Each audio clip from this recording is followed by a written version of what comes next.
Assalamu alaikum. I am Tanzila Khanam and this is Psychology Basics Intermediate Lectures of Psychology.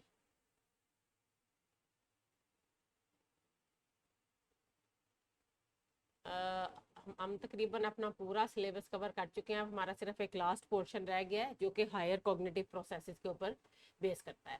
तो अब हम ये देखेंगे कि हमारे जो हायर कॉग्निटिव प्रोसेसेस हैं वो क्या क्या हैं।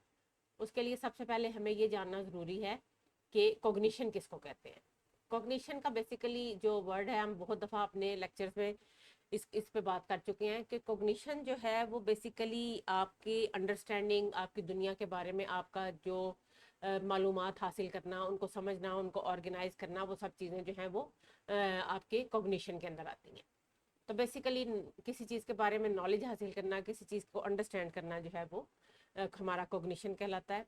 हम अगर ये देखें कि जो लिविंग ऑर्गेनिजम्स हैं उनका जो बिहेवियर है या उनकी जो जो भी उनके बारे में उनकी पर्सनैलिटी है या उनके जो भी उनका किरदार है वो बहुत ही इंटरेस्टिंग और बड़ा जो है ना वर्सटाइल होता है कि मुख्तलिफ जो सिचुएशंस होती हैं और मुख्तलिफ जो सरकमस्टांसिस होते हैं वो उसमें मुख्तलिफ किस्म का रोल जो है वो प्ले कर रहे होते हैं। अब इसमें मेमोरी आ जाती है, परसेप्शन आ जाता है, हमारा थॉट प्रोसेस आ जाता है, फिर हमारी रीजनिंग आ जाती है, हमारा वो जो हम किसी भी सिचुएशन को का अप्रेजल, उसको एस्टिमेट करना कि ये हम जो है मिसाल के तौर पे ख़तरा है तो कितना ख़तरा है, खुशी की बात है तो कितनी खुशी की बात है, उदासी है तो कितनी उदासी है। तो ये सारी चीज़ें जो हैं ये तमाम लिविंग ऑर्गेनिज्म में पाई जाती हैं। लेकिन चूंकि अंडरस्टैंडिंग का और जो है वो नॉलेज का ज़्यादा ताल्लुक जो है वो एक हाई और डेवलप्ड ब्रेन से है, तो इंसानी दिमाग जो किरदार है उसके अंदर ये चीज़ें सारी जो कोग्निटिव प्रोसेसेस हैं वो दूसरों से ज़्यादा पाए जाते हैं।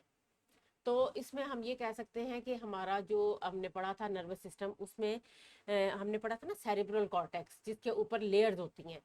तो और हमने ये भी पढ़ा था कि उन लेयर्स को अगर फैलाया जाए तो वो काफ़ी ज़्यादा एरिया कवर कर लेती हैं और इतना कन्वोल्यूटेड होती है, इकट्ठी हुई हुई, जैसे अखरोट का आपको छिलका याद हो। तो उस तरह से वो जो हमारा सेरिब्रल कॉर्टेक्स है उसके अंदर वो जो ग्रे मैटर और वाइट मैटर है वो इकट्ठा करके अल्लाह ताला ने वहाँ पे रखा हुआ है।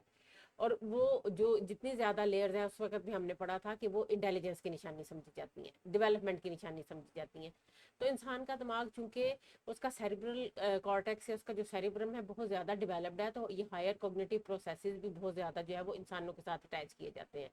कुछ जो जानवर इंसानों से ज़्यादा मिलते जुलते हैं, जैसे चिंपैंजीज हैं या मंकीज हैं, इनके बारे में कहा जाता है कि इनका और इन पे भी इस तरह के एक्सपेरिमेंट्स किए जाते हैं इनके ब्रेन फंक्शनिंग को देखने के लिए या इनके कॉग्निटिव प्रोसेसेस को देखने के लिए। लेकिन उसके बावजूद इंसान जो अशरफुल मखलूक़ात है, ये सारी चीज़ें उसके अंदर ज़्यादा अच्छे तरीके से और ज़्यादा तरक्की याफ्ता तरीके से मौजूद है। और उसकी एक रीज़न तो हमारा ये सेरिब्रल कॉर्टेक्स की डेवलपमेंट है, और एक और चीज़ जो कि सेरिब्रम के अंदर हम लोब्स पढ़ते हैं, जो हमारे हेमिस्फेयर्स हैं, उसमें हमने एक लोब पढ़ी थी फ्रंटल लोब, जो हमारे फोरहेड के अंदर या सर के अगले हिस्से के अंदर मौजूद होती है। तो ये जो फ्रंटल लोब है ये रिस्पॉन्सिबल है हमारे सारे कॉग्निटिव प्रोसेसेस के लिए। हमने जो सोचना है, हमने जो डिसीजन लेना है, हमने पुरानी चीज़ें याद रखनी है, अपने प्रीवियस एक्सपीरियंसेस को स्टोर करना है और वक्त आने पे उनको जो है वो दोबारा रिट्रीव करना है, रिकॉल करना है। तो ये सारे जो प्रोसेसेस हैं ये फ्रंटल लोब जो है इनको डील कर रही होती है। तो और इसकी डेवलपमेंट भी इंसानों में बचपन से शुरू होके तो तकरीबन अर्ली 20s तक जो है वो इसकी डेवलपमेंट जाती है। ये वो टाइम होता है जब इंसान अपने कैरियर मेकिंग के लिए, अपनी फैमिली मेकिंग के लिए जो है वो डिसीजंस ले रहा होता है। उससे पहले अक्सर हमने देखा है कि एडोलेसेंस तक जो पेरेंट्स हैं वो बच्चों को डिसीजंस के लिए गाइड कर रहे होते हैं। टीचर जो है वो पेरेंट्स के साथ मिलके बच्चों को गाइड कर रहे होते हैं। उसकी रीज़न यही है कि फ्रंटल लोब अभी फुली डेवलप नहीं हुई होती, वो अंडर डेवलप होती है, डेवलपमेंट के प्रोसेस में होती है। तो अब हम ये देखते हैं कि हायर कोग्निटिव प्रोसेस में जो हमारे लिए जो चीज़ें आ जाती हैं वो क्या है। उसमें आ जाता है हमारा परसेप्शन। परसेप्शन में आपने देखा था कि हम सेंसरी एक्सपीरियंस को ऑर्गेनाइज करते हैं, ठीक है। और तो ऑर्गेनाइजेशन ऑफ नॉलेज भी इसमें आ जाएगी, ठीक है। उसके बाद हम देखेंगे कि इसके अंदर मेमोरी मेमोरी भी एक हायर कॉग्निटिव प्रोसेस है कि किस तरह से आप अपने पर्सनल एक्सपीरियंसेस को सेव करते हैं और वक्त आने पे उनको रिकॉल करते हैं।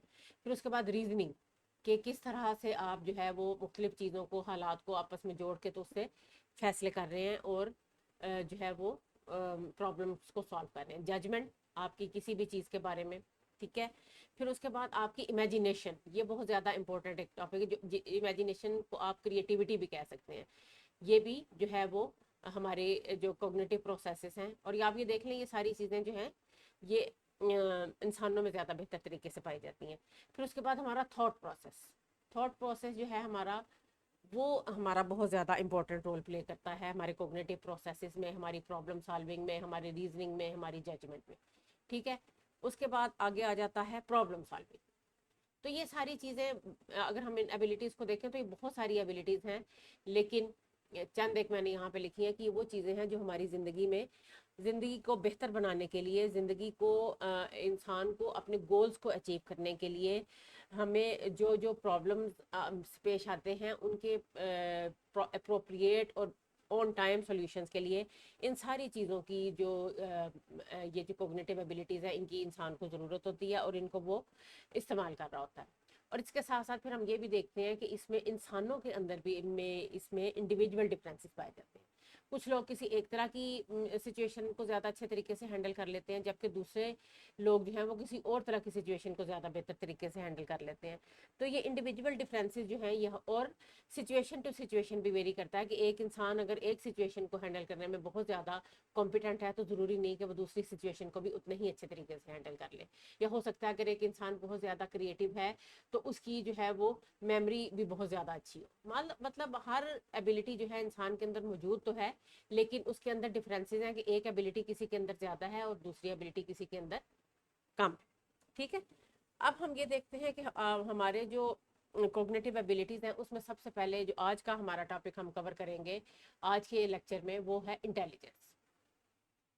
कि इंटेलिजेंस भी हमारी एक हायर कोग्निटिव एबिलिटी है जो कि सबसे ज़्यादा अगर लिविंग ऑर्गेनिजम्स में देखें तो इंसानों के अंदर पाई जाती है। तो अब हम ये देखेंगे कि इंटेलिजेंस क्या है, इसकी डेफिनेशन क्या है, और डिफरेंट जो एक्सपर्ट्स हैं उन्होंने क्या थ्योरीज पेश की हैं इंटेलिजेंस के बारे में। तो उनको हम अब वन बाय वन, आज का हमारा जो टॉपिक है वो हमारा इंटेलिजेंस की डेफिनेशन को कवर करेगा और उसके साथ साथ उसकी डिफरेंट थ्योरीज को कवर करेगा। उसके अलावा जो इंटेलिजेंस को टेस्ट करने के लिए डिफरेंट साइकोलॉजिकल टेस्ट जो है वो भी बनाए जाते हैं, वो हम अगली अपनी वीडियो में उस लेक्चर के अंदर हम उसको कवर करेंगे। तो आज का हमारा ये टॉपिक इन दो चीज़ों के बारे में है। अच्छा, इसकी डेफिनेशंस तो काफ़ी सारी हैं, मैंने यहाँ पे सिर्फ दो डेफिनेशंस लिखी हैं, बाकी आप बुक में से कीजिएगा। हम जो है वो इसको अभी हम अंडरस्टैंडिंग हमारी बेहतर होनी चाहिए कि इंटेलिजेंस क्या है। पियाजे के अकॉर्डिंगली इसकी जो डेफिनेशन है, the ability to adapt and adjust in the environment, कि अपने माहौल के मुताबिक अपने आप को ढाल लेना, अपने आप को उसके मुताबिक एडजस्ट कर लेना। तो ये काबिलियत जिस इंसान के अंदर होती है उसको हम ज़हीन कहते हैं। आपने देखा होगा ना, हम आम जिंदगी में अक्सर ये लफ्ज़ इस्तेमाल करते हैं, फ़लाँ इंसान बड़ा ज़हीन है, फ़लाँ जो है वो इंसान जो है बड़ी जहानत से काम लेता है। तो क्या है कि आपको ज़िंदगी में जो भी सिचुएशन सामने आ रही हैं आपकी, चाहे वो वर्क प्लेस है, चाहे आप स्टूडेंट हैं तो आपका वो जो है एजुकेशनल इंस्टीट्यूट है, आपको आपकी स्टडीज़ के अंदर आपको कोई मसला आ रहा है, आपको स्पोर्ट्स के अंदर कोई मसला आ रहा है, आपको अपनी फैमिली के अंदर कोई मसला आ रहा है, ये सारा आपका एनवायरनमेंट है ना, आपका घर, आपका स्कूल, आपकी यूनिवर्सिटी, आपका वर्क प्लेस, आपकी जो है वो आगे ज़िंदगी में जहाँ जहाँ आप लोगों से मिलते हैं, आप किसी इवन कि आप मार्केट में गए हैं वहाँ पे आपने दुकानदारों के साथ डीलिंग करनी है, कोई भी जगह ऐसी है, बैंक में गए हैं तो आपने वहाँ पे उनके साथ डील करना है, कोई आपको ऑफिशियल वर्क है तो उस ऑफिस के वर्कर्स के साथ आपने जाके डील करना है। तो ये सारा आपका एनवायरनमेंट है। तो इस एनवायरनमेंट के साथ आपने उस वक्त जो चीज़ आपको मुनासिब लग रही है उस तरह से बिहेव करना, ताकि आप जिस काम के लिए गए हैं या जिस मकसद के लिए आप कोशिश कर रहे हैं उस गोल को अचीव करने में आपको मसला ना हो।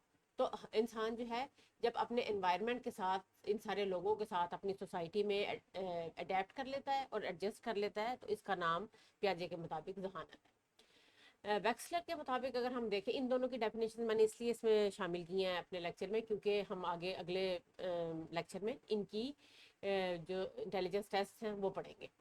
तो वेक्सलर के मुताबिक intelligence is the capacity to understand the world, कि दुनिया को समझने की जो काबिलियत है या जो एबिलिटी है उसको जहानत कहते हैं। थिंक रैशनली, अक्ल से, समझ से, जो है वो रीजनिंग के करने के साथ सोचना, दलाइल देना, and use resources effectively when faced with challenges, और ज़िंदगी में जब चैलेंज आ जाए, कोई ऐसा अनएक्सपेक्टेड वाक़या आ जाए, कोई ऐसी अनएक्सपेक्टेड सिचुएशन आ जाए जिसके बारे में आपने सोचा नहीं था, तो अब आपने आपके पास जितने रिसोर्सेज हैं उनको आपने किस तरह से यूज़ करना है कि आप उस चैलेंज के ऊपर जो है वो काबू पा लें। तो ये सारी चीज़ें जो हैं वो जहानत के अंदर आती हैं कि आप किस तरीके से अपने माहौल को, अपने सराउंडिंग को, अपनी बदलती हुई सूरत हाल को, उसके तकाज़ों को जो है वो आप समझते हैं। फिर एक और डेफिनेशन है पेपेलिया एंड ओल्ड्स, उनके मुताबिक जो है जो इंटेलिजेंस है ना वो एक कम्बिनेशन है हेरिडिटरी एबिलिटीज़ का और उसके साथ साथ एनवायरमेंटल जो आपके एनवायरनमेंट के अंदर आपकी जो जितनी आपके अंदर सिचुएशंस हैं और वो सारी चीज़ें जो हैं, ठीक है, आपके एक्सपीरियंसेस।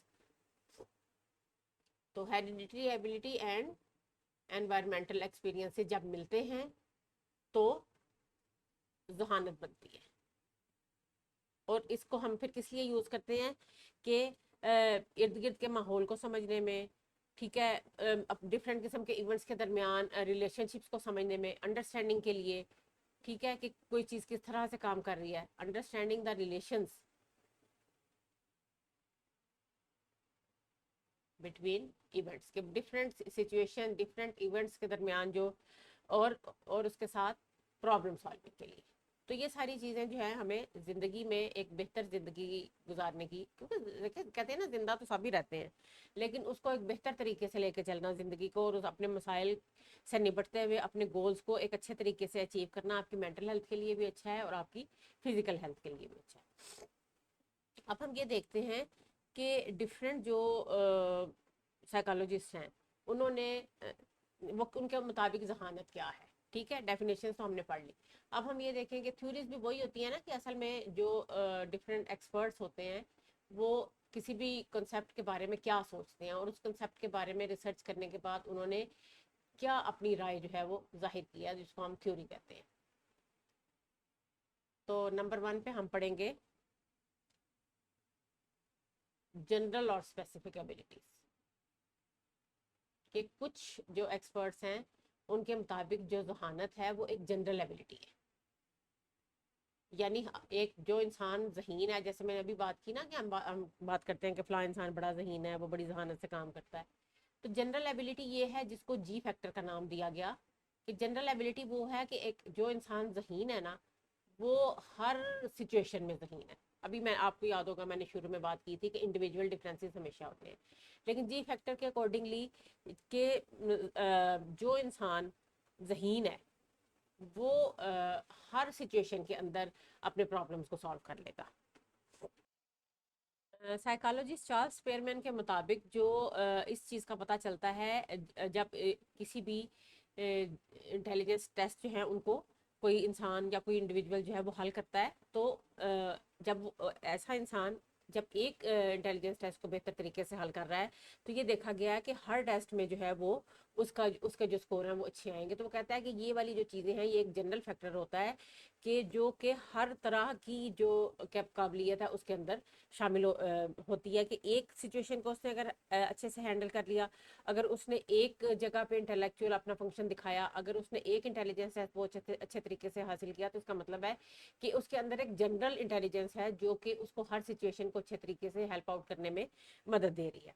उसके बाद उसका अगर हम ये देखें, लेकिन उसके बाद उसकी जो थ्योरी है स्पीयरमैन्स की मॉडल है, उसमें उसने दो तरह की, क्योंकि उसने इसी टॉपिक को आगे लेके उसने रिसर्च की, और उसने ये देखा कि सिर्फ एक जी फैक्टर नहीं होता, बल्कि कुछ इंडिविजुअल्स ऐसे हैं जो एक तरह के इंटेलिजेंस टेस्ट में तो बहुत अच्छा परफॉर्म कर रहे हैं, लेकिन दूसरी तरह के टेस्ट में उनकी जो परफॉर्मेंस है वो उतनी अच्छी नहीं है।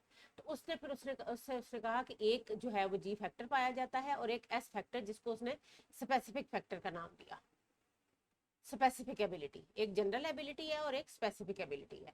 तो उसने कहा कि हमारी जो सिचुएशन डिपेंडेंट इंटेलिजेंस है, ये जो टास्क स्पेसिफिक हमारी जो एबिलिटी है वो हमारा एस फैक्टर कहलाती है, क्योंकि यहाँ पे वो चीज़ है जहाँ पे हमें इंडिविजुअल डिफरेंसेस का पता चलता है कि कोई भी इंडिविजुअल हर एबिलिटी के अंदर उतना ज़्यादा परफेक्ट नहीं होता। जैसे कुछ लोगों को पेंटिंग का शौक होता है वो अच्छे पेंटर होते हैं, कुछ लोगों को म्यूज़िक का शौक होता है वो अच्छे म्यूजिशियन होते हैं, कुछ लोग शायरी करते हैं, कुछ लोग जो है कुकिंग में बहुत अच्छे होते हैं, कुछ लोग मैथ्स में बहुत अच्छे होते हैं, कुछ लोग इकोनॉमिक्स में बहुत ज़्यादा अच्छे होते हैं।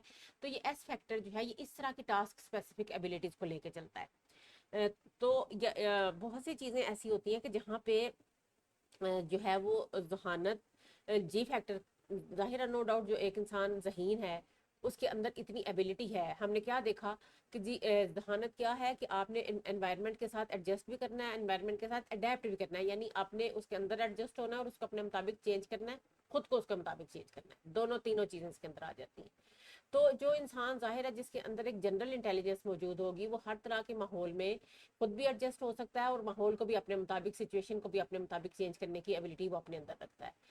तो ये होगी जनरल इंटेलिजेंस। लेकिन स्पेसिफिक इंटेलिजेंस वो है कि जो इंसान अपनी ज़िंदगी में किसी भी चीज़ में एक्सेल कर रहा है, किसी भी और ये ऐसा उसने देखा कि कुछ इंटेलिजेंस टेस्ट के ऊपर कुछ ऐसे आइटम्स थे या कुछ ऐसी चीज़ें थी, कुछ ऐसे क्वेश्चंस थे, कुछ ऐसे मतलब उनको इस तरह का टास्क दिए गए थे कि जिनमें एक एबिलिटी में उनके उनके स्कोर ज़्यादा थे और दूसरी में कम थे। तो उससे फिर उसने एस फैक्टर का पता लगाया कि हर इंसान के अंदर कुछ एबिलिटीज़ ऐसी हैं जो कि उसको किसी एक ख़ास फील्ड में या किसी एक ख़ास टास्क में या किसी एक ख़ास सिचुएशन में ज़्यादा ज़हीन बनाती हैं, जबकि किसी दूसरे इंसान को अंदर किसी कोई और तरह का स्पेसिफिक फैक्टर होता है, एस फैक्टर होता है, जो उसको किसी दूसरी तरह की सिचुएशन में किसी दूसरी तरह के टास्क के लिए ज़्यादा ज़हीन बनाती हैं। तो इस तरह उसने कहा कि दो तरह की एबिलिटीज़ जो हैं वो इंटेलिजेंस के अंदर मौजूद होती हैं, एक जनरल एबिलिटीज़ और एक स्पेसिफिक एबिलिटीज़, और ये दोनों मिल के जो हैं इंसान को इंटेलिजेंट बनाती हैं और उसकी जो है वो जहानत का, और ये दोनों जब मिलती हैं तो इंसान जो है एक अच्छी परफॉर्मेंस दिखाता है, एक अच्छा जो है वो अपना बिहेवियर शो कर रहा होता है। ये देखें, अगर हम इसको डायग्राम की सूरत में देखें तो इसके अंदर एक जी फैक्टर है जो कि एक जनरल एबिलिटी को शो कर रहा है। ये देखें, ये एक जी फैक्टर है, और उसी के साथ साथ ये स्पेसिफिक एबिलिटीज हैं। कोई न्यूमेरिकल एबिलिटी हो सकती है, रीजनिंग की एबिलिटी हो सकती है, मैकेनिकल एबिलिटी हो सकती है, कोई भी टास्क स्पेसिफिक, आर्टिस्टिक, क्रिएटिव, कोई भी एबिलिटी हो सकती है। तो स्पीयर मैन के मुताबिक जो डिफरेंट एबिलिटीज़ हैं, जी फैक्टर और एस फैक्टर को मिला के जो है हम इंटेलिजेंस, किसी भी इंडिविजुअल की इंटेलिजेंस का स्कोर है उसको डिटरमिन करते हैं। जी फैक्टर प्लस एस फैक्टर को जब हम मिला लेते हैं तो इनके स्कोर्स की बेस पे या इसकी परफॉर्मेंस, दोनों की परफॉर्मेंस की बेस पे एक किसी इंडिविजुअल का हम इंटेलिजेंस स्कोर जो है वो मालूम करते हैं। अच्छा, एक और जो था एक्सपर्ट था, गार्डनर, उसने जो है इंटेलिजेंस की, उसने जो जनरल एबिलिटी है उसको, उसने उसके कंसेप्ट को क्रिटिसाइज किया और उसने कहा कि नहीं, ऐसा नहीं हो सकता कि जो इंटेलिजेंस है वो किसी एक ही एबिलिटी के ऊपर या एक ही जनरल एबिलिटी है जिसकी इंसान मदद से इंसान जो है वो हर तरह की चीज़ों को, सिचुएशंस को सॉल्व कर लेता है या हैंडल कर लेता है। तो उसने मल्टीपल इंटेलिजेंस का तस्वर दिया। ये वो थ्योरी है जो आपकी बुक में मौजूद नहीं है, लेकिन आपकी जो पंजाब टेक्स्ट बुक बोर्ड की बुक है उसके अंदर ये इसका जिक्र है। तो इसलिए मैंने कहा कि मैं आपको ये भी जो है वो बता दूं ताकि आपको पता हो, अगर आपके किसी एमसीक्यू में आ जाए तो आपको इसका पता हो। अब इसने 8 जो है वो डिफरेंट इंटेलिजेंसेस बताई हैं कि 8 इंटेलिजेंस जो है वो मौजूद हैं एक जी फैक्टर या एस फैक्टर की निस्बत। उसने कहा कि इंसान के अंदर डिफरेंट किस्म की एबिलिटीज़ मौजूद हैं, जिसमें हम इसको वन बाय वन पढ़ते हैं। नंबर 1 पे उसने कहा लिंग्विस्टिक है, जो कि वर्ड से रिलेटेड है। इंट्रापर्सनल है, जो कि आप इंसान अपने आप को, अपने अंदर जो वो अपनी फीलिंग्स और अपनी थॉट्स को समझ सकता है। इंटरपर्सनल यानी दूसरे लोगों के साथ रिलेशनशिप बनाना और ये सारी उनको एक कामयाबी के साथ लेके चलना। लॉजिकल मैथमेटिक्स की चीज़ों को क्वांटिटी के हिसाब से देखना, हाइपोथेसिस बनाना, उनको प्रूव करना, लॉजिक को यूज़ करना। म्यूजिकल कि इसमें जो है वो डिफरेंट किस्म की मौसीकी, डिफरेंट किस्म की आवाज़ें, पिच, टोन वगैरह उनको समझना। फिर बॉडीली काइनेस्थेटिक कि आपने अपने माइंड और बॉडी को किस तरह से जो है वो एक दूसरे के साथ रबत में कोऑर्डिनेट करके और ऑर्गेनाइज करके रखना है। एक है नेचुरलिस्टिक, जिसमें आपने ये देखना है कि लिविंग थिंग्स को और आपने नेचर के बारे में जो समझना है वो सारी आपकी नेचुरलिस्ट इंटेलिजेंस है गार्डनर के मुताबिक। और स्पेशल कि जिसमें आप 3 डायमेंशंस में आप दुनिया को देख रहे हैं। तो उसने कहा कि कोई एक स्पेसिफिक एबिलिटी नहीं होती, बल्कि जो है इसका पूरा नाम जो था वो हार्वर्ड गार्डनर था। और इसने 1983 में इनिशियली ये थ्योरी अपनी पेश की थी कि जो इंटेलिजेंस है वो उसके अंदर कोई एक फैक्टर नहीं होता या एक जनरल एबिलिटी नहीं होती, बल्कि मल्टीपल फैक्टर्स और मल्टीपल एबिलिटीज़ जो है वो इंटेलिजेंस की सूरत में इंसान के अंदर मौजूद होती हैं, जिसकी वजह से वो, और वो कहता है कि यहाँ पे भी इंडिविजुअल डिफरेंसेस होते हैं कि एक इंसान जो है वो बाकी किसी एक एबिलिटी में दूसरी बाकी एबिलिटीज़ की निस्बत ज़्यादा जो है वो अच्छा परफॉर्म करता है या उसमें ज़्यादा अच्छा होता है। कोई दूसरा इंसान किसी और दूसरी एबिलिटी में बाकी की निस्बत जो है वो ज़्यादा बेहतर होता है। तो इस तरह से ये इसकी मल्टीपल इंटेलिजेंस थ्योरी कहलाती है। एक और एक्सपर्ट जो कि जिसका नाम थर्स्टन था, थर्स्टन ने भी एक जो थ्योरी पेश की इंटेलिजेंस की, ये भी आपकी बुक में उस तरह से नहीं है, लेकिन आपकी जो पंजाब टेक्स्ट बुक बोर्ड की बुक है उसके अंदर इसका जिक्र है, इसकी 7 प्राइमरी मेंटल एबिलिटीज़ का, तो ये आपकी उसमें आ सकती है शॉर्ट क्वेश्चन में या एमसीक्यू में।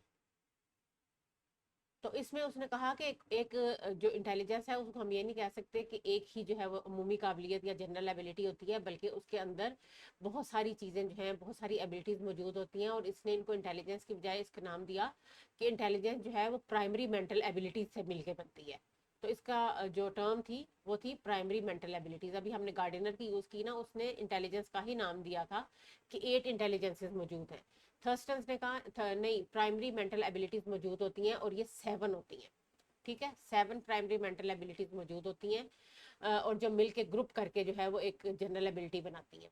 एक है verbal comprehension, word fluency, numerical ability, spatial visualization, associative memory, perceptual speed और रीजनिंग। ये देखें, ये चीज़ें जो हैं वो अल्फाज मैनी से मुतालिक हैं, ये नंबर से या मैथ से रिलेटेड है, ये आपका जो स्पेस है, आपकी जो इर्द गिर्द का एनवायरनमेंट है उससे रिलेटेड है, फिर ये मेमोरी है, आपके परसेप्शन की स्पीड है, रीजनिंग आपकी वही जो लॉजिक पेश करना और दलाइल और ये सारी चीज़ें।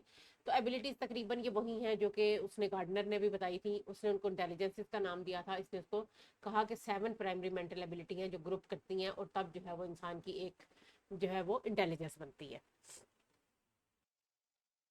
थर्स्टन ने जब प्राइमरी मेंटल एबिलिटीज़ का नाम लिया था, और उसने कहा कि भाई जो इंटेलिजेंस है वो एक सिंगल फैक्टर पे जो है वो मुश्तमिल नहीं है, उसके इसी काम को जेपी गिलफर्ड ने आगे बढ़ाया। ये उसने कैलिफोर्निया की एक यूनिवर्सिटी में उसने एक अपना स्ट्रक्चर ऑफ इंटेलेक्ट मॉडल जो है उसने जहानत का दिया कि किस तरह से जहानत के पीछे इतनी ज़्यादा जो एबिलिटीज़ हैं काम कर रही हैं। शुरू में जब इसने काम किया तो इसने इसके की 120 डिफरेंट एबिलिटीज़ बताई कि जो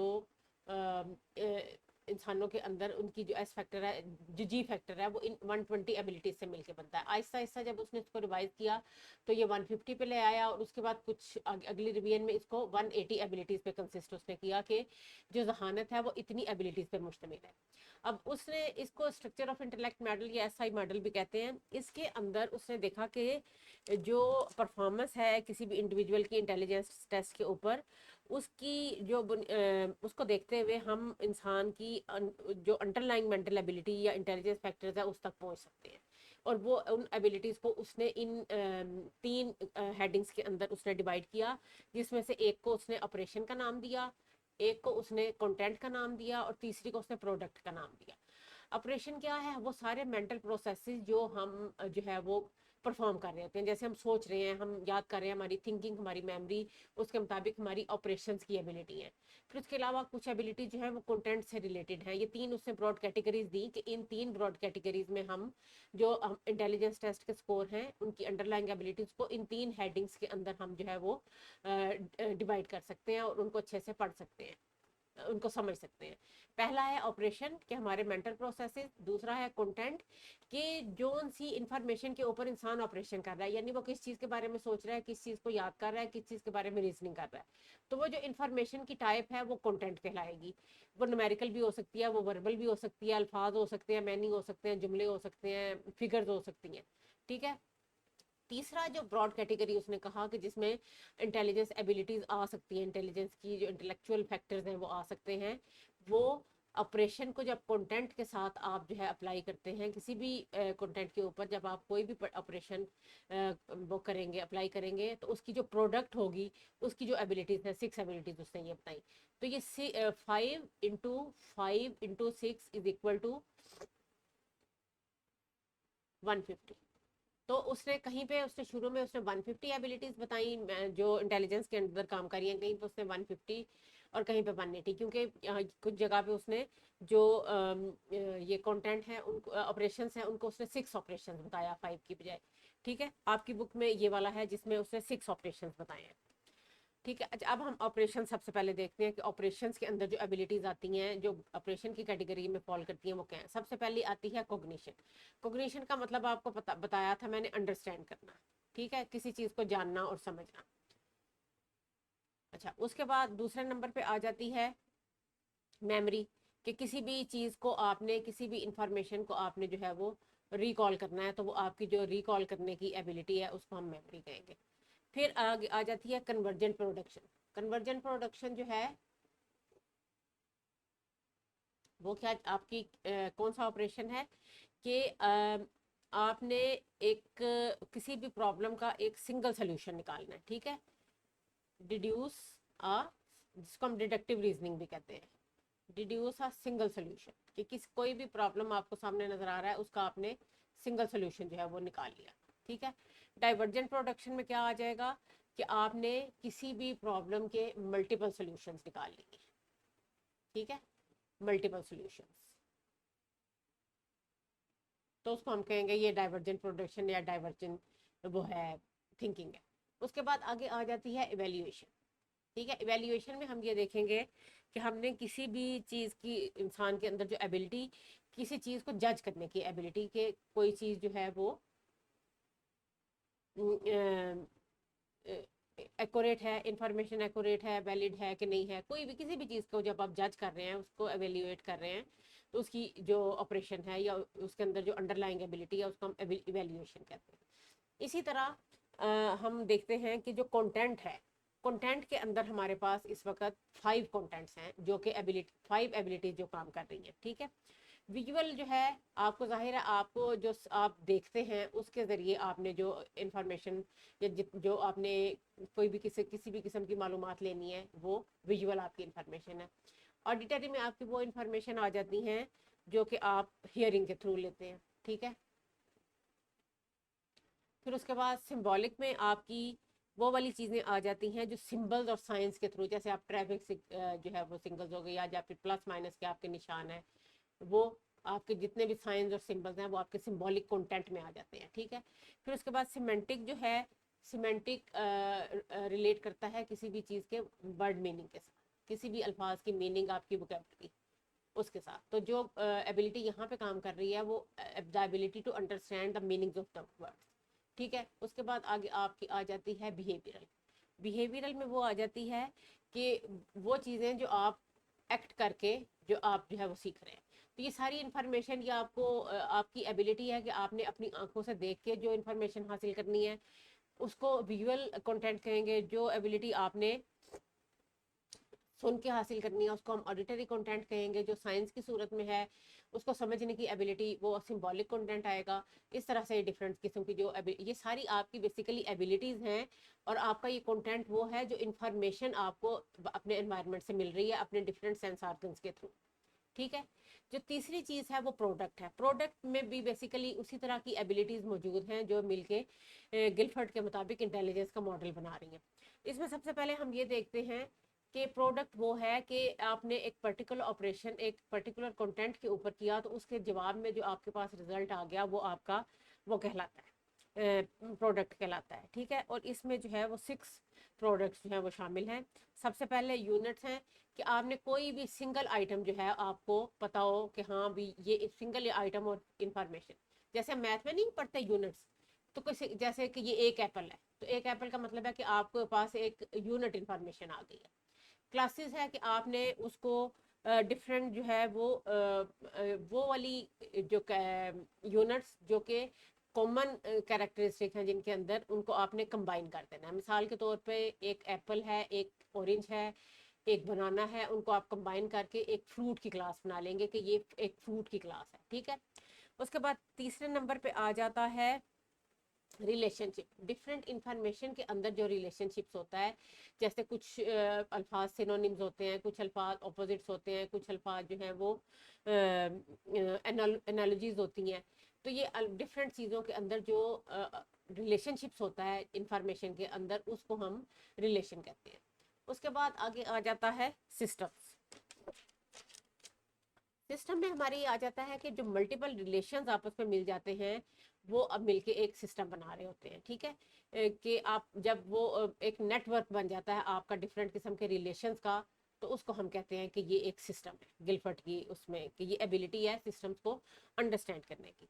उसके बाद आ जाती है ट्रांसफॉर्मेशन, कि यहाँ पे किसी भी किस्म की ज़िंदगी में इंफॉर्मेशन में किसी भी किस्म का जो चेंज होगा वो ट्रांसफॉर्मेशन कहलाएगा, और उस चेंज को डिटेक्ट करने की जो एबिलिटी है ट्रांसफॉर्मेशन कहलाएगी।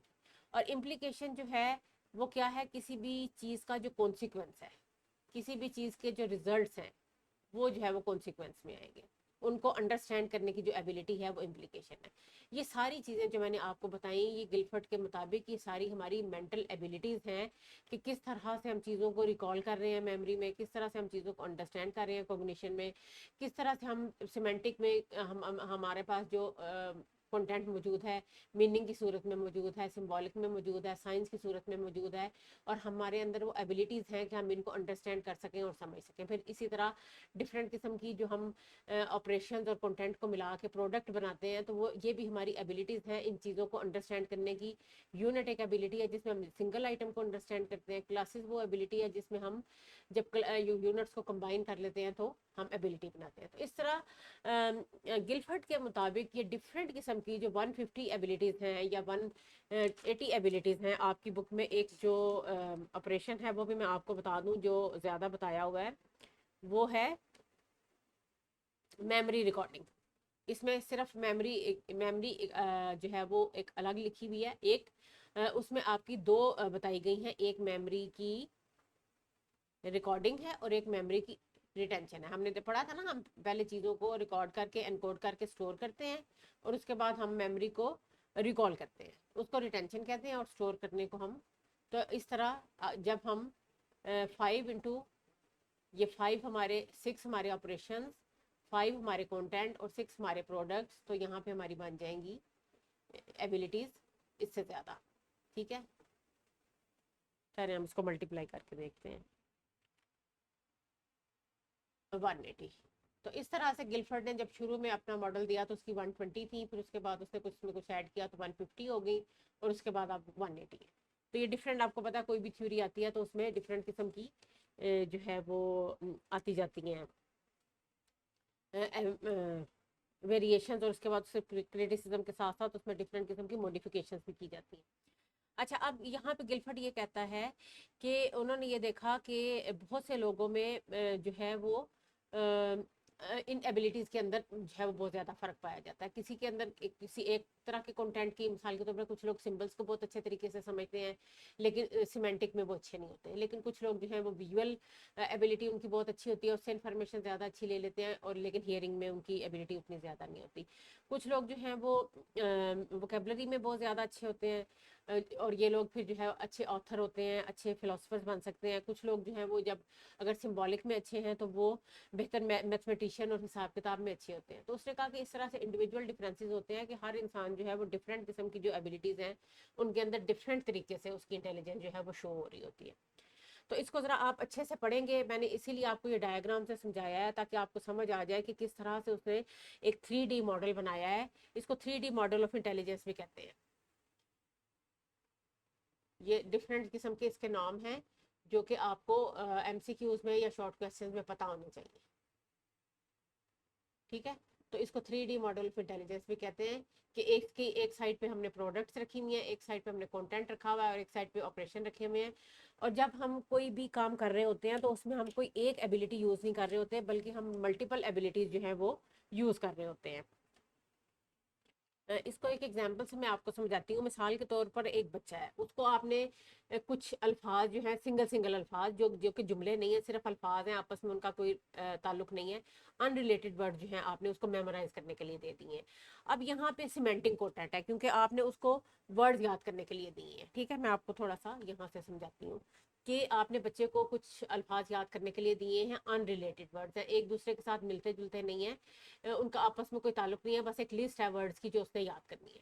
अब इसके यहाँ पे इसका जो कंटेंट है वो सिमेंटिक होगा, क्योंकि जो वर्ड्स हैं वो वोकेबलरी जो है वो सिमेंटिक कंटेंट में आ रही है। यहाँ पे ऑपरेशन कौन सा है, मेमोरी, क्योंकि उसको आपने सबक याद करने के लिए दिया, अल्फाज याद करने के लिए दिए हैं, तो यहाँ पे कौन सा ऑपरेशन, यहाँ पे दोनों ऑपरेशन आ रहे हैं, मेमोरी रिकॉर्डिंग और मेमोरी रिटेंशन। ठीक है, कि वो याद भी करेगा, उसको स्टोर करेगा, और उसके बाद जब उसको सुनना पड़ेगा, उससे आप सुनेंगे तो वो रिटेंशन भी यूज़ करेगा। और यहाँ पे जो तीसरा उसका जो उसके हिसाब से आता है ना, ये जो थी प्रोडक्ट के हिसाब से, तो यहाँ पे आएगा यूनिट, क्योंकि वो वर्ड्स एक दूसरे के साथ रिलेटेड नहीं है। अगर एक पूरा सेंटेंस होता तो वो क्लास बन जाती, क्योंकि वो अल्फाज आपस में मिलते, डिफरेंट यूनिट्स आपस में मिलती, तो एक क्लास या ग्रुप ऑफ वर्ड्स बन जाता। तो ये यूनिट है क्योंकि सिंगल अलग अलग वर्ड्स हैं। तो इस तरह से ये तीनों जो डायमेंशंस हैं वो यहाँ पे काम कर रही हैं। तो ये तीनों डायमेंशंस आपस में मिलेंगी तो क्या होगा कि उस बच्चे को वो अल्फाज याद होंगे और उसकी जो इंटेलिजेंस है, उसकी जो इंटेलेक्चुअल एबिलिटी है वो यहाँ पे काम करेगी। तो इस तरह से तीनों जो डायमेंशंस हैं वो आपस में इंटरेक्ट कर रही हैं, प्रोडक्ट की भी, ऑपरेशन की भी, और कंटेंट की भी। तो होपफुली आपको ये पसंद आएगा, आपको फ़ायदा देगा और समझ भी आ जाएगा। मैंने बहुत ज़्यादा सिंपल वर्ड्स में करके आपको ये बताया है। तो ऐसा होगा तो अगर तो प्लीज़ मेरी वीडियो को लाइक करें, शेयर करें और मेरे चैनल को सब्सक्राइब करें। Thanks for watching.